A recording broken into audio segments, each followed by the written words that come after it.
कर बार छड्डने कोई यार सौखे नहीं, ना लेना सौखा परदेस औखे नहीं, ना लेना सौखा परदेस औखे नहीं।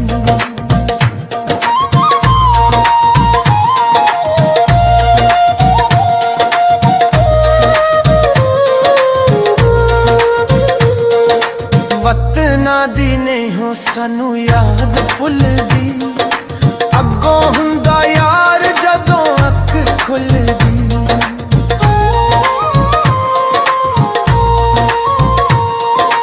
वतना दी नहीं हो सानू याद भुलदी, अगों हुंदा यार जदों अख खुलदी।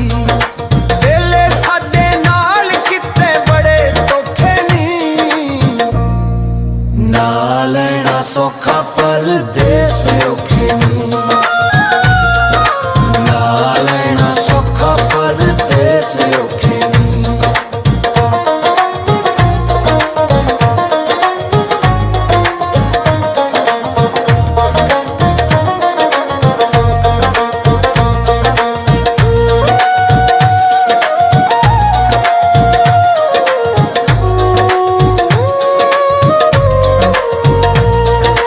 लेखां विच साडे परदेस लिखे आ,